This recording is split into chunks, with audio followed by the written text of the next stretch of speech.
Salut à tous, j'espère que vous allez bien, je suis vraiment content de vous retrouver aujourd'hui. Je viens tout récemment de réceptionner le Huawei Mate 30 Pro. C'est un smartphone que j'ai commandé directement sur le site officiel de la marque, du coup j'ai eu une offre plutôt avantageuse, à savoir une montre connectée offerte, un chargeur sans fil offert, une coque de protection ainsi qu'un coupon de réduction de 200 €. Grosso modo, pour 1430 € dépensés sur le site officiel de la marque, je n'ai eu à régler que 899 €. Alors même si ce smartphone n'a pour l'instant pas les services Google et n'est pas pleinement fonctionnel, ça reste quand même un produit ultra haut de gamme avec des performances simplement époustouflantes, notamment en photographie. Et je tenais quand même à vous le présenter, donc je vais le découvrir directement avec vous, je ne l'ai pas encore déballé, je l'ai reçu juste à l'instant.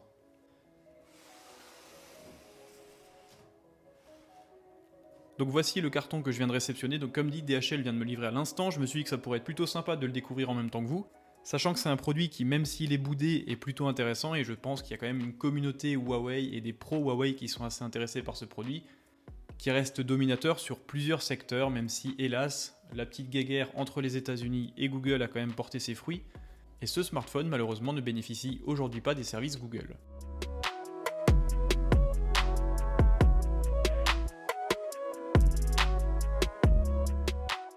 Après 17 minutes de déballage, j'ai enfin réussi à ouvrir le coffret et on va le découvrir ensemble.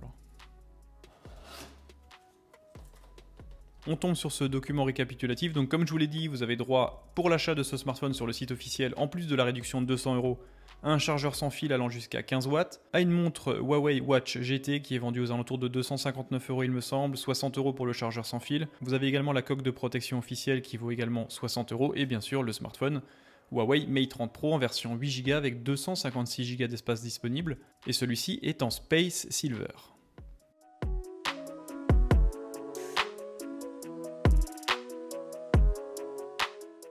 Donc comme je vous l'ai annoncé, j'ai bien sûr droit à la coque de protection, donc ça c'est plutôt sympa, même si moi personnellement je ne suis pas fan de ce genre de produit.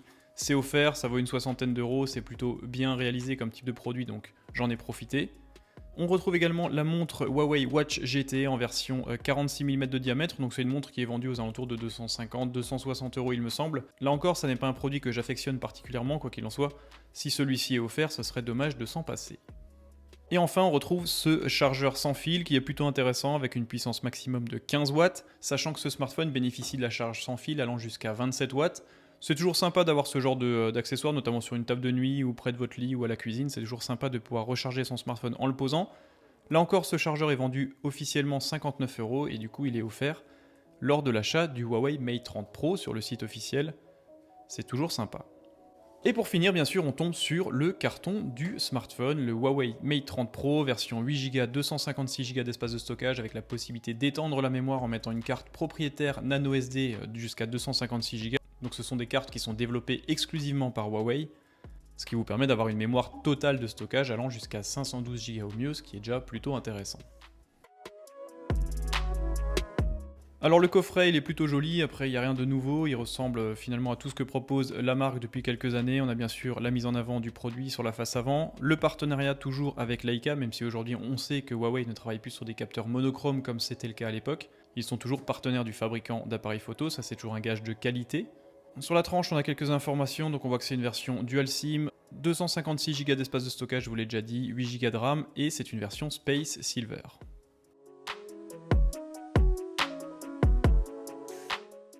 À l'ouverture de la boîte, comme souvent encore chez Huawei et chez Honor et chez la plupart des constructeurs aujourd'hui, on tombe directement sur le smartphone. Contrairement à certains fabricants chinois, il n'y a pas de film avec la mise en avant des caractéristiques techniques sur le produit. On tombe directement sur l'extracteur afin d'extraire le tiroir nano SIM dans lequel on peut mettre deux cartes nano SIM, donc c'est toujours assez sympa de pouvoir jongler entre sa ligne pro et perso. C'est possible aujourd'hui sur ce Mate 30 Pro. Déception directement à l'ouverture de ce coffret, il n'y a pas de coque de protection, alors même si bien sûr moi j'en ai reçu une grâce à cette offre, il aurait quand même été sympa de trouver une coque à bas coût, une coque transparente en plastique simple pour pouvoir protéger le smartphone à la sortie de la boîte. Là ça n'est pas le cas, il faudra impérativement passer par l'achat d'une coque supplémentaire. C'est assez dommage, d'autant plus que le tarif de base de ce smartphone est supérieur à 1000 €. Il aurait été quand même agréable de retrouver une petite coque de protection lors du déballage. Comme toujours, on retrouve un document lié à la garantie ainsi qu'un guide de démarrage rapide, les deux documents sont traduits en français. Ensuite on tombe bien sûr sur un gros bloc chargeur plutôt costaud. Le smartphone embarque une batterie de 4500 mAh, ce qui est assez énorme, et ce superchargeur a une puissance de 40 watts, ce qui permet de recharger le smartphone assez rapidement, d'autant plus qu'il a une autonomie allant jusqu'à 2 jours et demi, donc c'est plutôt agréable. Et si vous le souhaitez, vous pouvez également utiliser la charge sans fil allant jusqu'à 27 watts. Ensuite, on retrouve un câble de chargement comme toujours de bonne longueur et de bonne section allant d'USB-A vers USB Type C 2.0. Et enfin, comme toujours, on retrouve ces écouteurs qui sont plutôt qualitatifs, assez proches du design proposé par Apple depuis quelques années, et ces écouteurs possèdent une connexion en USB Type C. Pas de prise mini jack donc sur ce smartphone. Voilà pour les accessoires fournis avec le smartphone, donc je suis un petit peu déçu de ne pas retrouver de coque de protection d'origine dans la boîte, ça aurait été un plus, ça aurait permis déjà de protéger le smartphone, et en plus ça gomme en partie le petit décalage qu'il y a entre le sommet des capteurs photo et la coque pour éviter que le smartphone soit bancal, donc je pense que ce type d'accessoire à ce prix-là, ça aurait été la moindre des choses. Passons maintenant au cœur du sujet, le Huawei Mate 30 Pro, ce smartphone qui hélas est dénué des services Google, donc quand vous allez l'allumer, pas de possibilité de récupérer vos données, pas de possibilité de récupérer vos contacts. On sera directement perdu parce qu'il n'y aura pas le Play Store pour choper ces applications, on ne pourra pas aller sur YouTube, on ne pourra pas utiliser Google Maps, il n'y aura pas Gmail, il y aura plein de choses en fait qui aujourd'hui font partie quasiment des réflexes quand on utilise un smartphone qui ne seront plus accessibles. Donc j'ai décidé quand même de le tester pour vous, je vais m'en servir quelques jours. Là ce sera simplement un petit démarrage, une présentation rapide et un tour des caractéristiques techniques du smartphone. Ensuite je vais essayer tant bien de mal de m'en servir. Je vous garantis pas que je vais y arriver, d'autant plus que par mon activité j'ai toujours besoin d'être sur YouTube ou d'utiliser à minima tous les services Google, là ça va vraiment être compliqué, mais j'ai quand même pris le pari de le faire.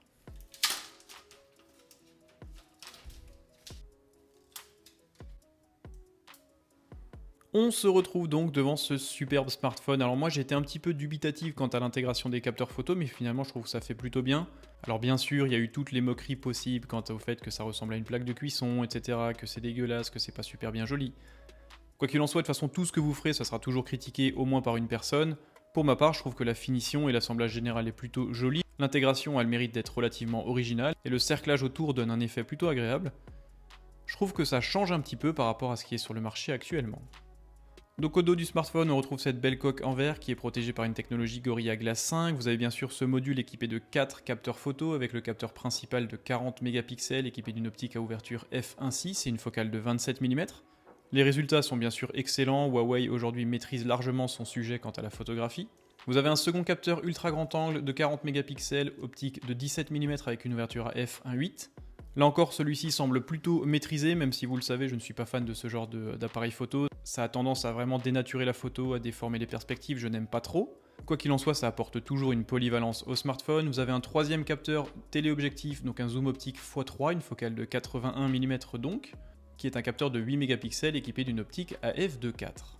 Et enfin, on a un quatrième capteur photo qui est un capteur 3D TOF, Time of Flight, qui permet simplement de déterminer avec précision la distance entre le capteur photo et le sujet afin de détourer au mieux le sujet lors du mode portrait. Ça permet vraiment d'avoir un calcul très précis sur la distance pour avoir un bokeh le plus précis possible.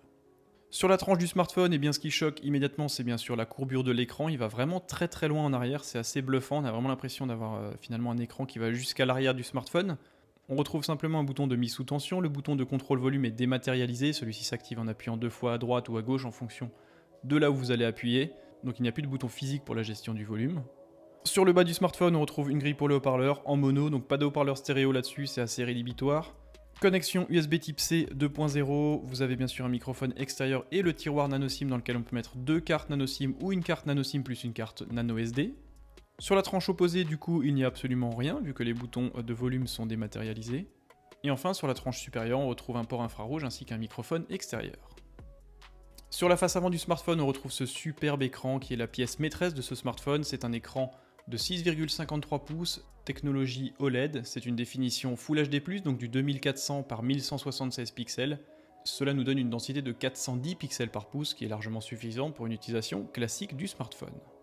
Et enfin, sur la face avant, on retrouve également une encoche qui embarque plusieurs capteurs. Il y a un capteur bien sûr photo, un capteur de 32 mégapixels équipé d'une optique de 26 mm avec une ouverture f2. Et vous avez également 2 capteurs qui sont là pour la reconnaissance faciale, un petit peu comme Face ID qui est plutôt avancée. Et cette technologie de déverrouillage facial est, avec celle de Apple, la plus avancée du marché. Et enfin, pour la partie vidéo, c'est plutôt intéressant. Vous pouvez filmer en 4K en 30 et 60 images secondes. Vous pouvez filmer en Full HD en 30 et 60 images secondes également. Et enfin, vous pouvez faire du super slow motion à 7680 images par seconde en 720p, ce qui est plutôt bluffant. J'ai hâte de voir les premiers résultats.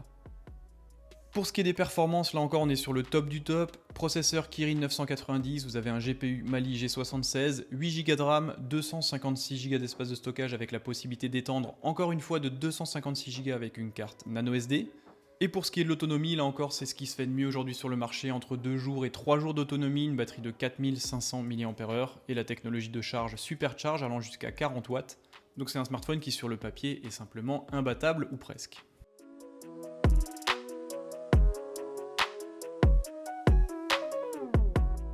Donc j'ai passé les premiers menus de démarrage qui finalement ne laissent rien présager quant à l'absence de Google. Bien sûr, ce smartphone tourne actuellement sur Android 10 avec la surcouche EMUI 10, avec le mode sombre, avec toutes les mises à jour en termes de design et de fonctionnalité. Donc c'est un smartphone qui est vraiment dans l'air du temps, qui est vraiment au top du top de ce que peut proposer Huawei aujourd'hui. Et pour l'instant, je n'ai pas encore ressenti l'absence de Google. Pour faire apparaître la jauge de volume, il suffit, comme je vous l'ai expliqué, de tapoter 2 fois sur l'écran et ensuite de régler comme ceci. Donc c'est plutôt pratique, c'est assez étrange. Par contre, il y a un retour haptique qui est plutôt intéressant. Il y a un aspect un petit peu organique, un petit peu vivant, qui est plutôt troublant au début. Mais c'est vrai que j'aurais quand même préféré retrouver des touches physiques sur ce smartphone. On se retrouve donc devant ce superbe smartphone et franchement l'écran il en met vraiment plein les yeux. Déjà quand on le regarde de face on a l'impression qu'il n'y a vraiment aucun bord sur les côtés. L'écran descend vraiment énormément sur les côtés, ça peut être un petit peu troublant parce qu'on a peur finalement de faire des fausses manipulations en le tenant dans ses mains. C'est assez étrange mais ça mérite quand même une prise en main, une adaptation qui n'est pas courante sur d'autres produits. Sinon l'écran en tant que tel, la colorimétrie, la luminosité, les couleurs, les contrastes, c'est simplement bluffant, c'est vraiment une superbe dalle. 6,53 pouces, technologie OLED, Full HD, c'est vraiment top du top pour moi. Et c'est vraiment un afficheur qui en met plein les yeux, le seul petit bémol bien sûr c'est la présence de cette encoche. Pour ce qui est des caractéristiques généraux sur ce smartphone, avant d'aller un petit peu plus en profondeur sur l'OS, il est bien sûr équipé d'un module NFC, il est bien sûr compatible avec le Wi-Fi en version 6. Ce smartphone bénéficie également d'une étanchéité certifiée IP68, Dual SIM, charge sans fil, environ 200 grammes sur la balance, donc un smartphone plutôt costaud, mais finalement le poids est plutôt bien réparti, donc j'ai vraiment pas l'impression qu'il soit vraiment si lourd. On tapote 2 fois sur les côtés, la jauge apparaît, c'est plutôt sympa, même si c'est un petit peu troublant. Moi qui n'aime pas trop avoir des traces de doigts sur mon écran, je vais pas forcément être très satisfait. Quoi qu'il en soit, ça a l'air d'être plutôt bien géré en termes de logiciel. Et le petit retour haptique est plutôt bluffant.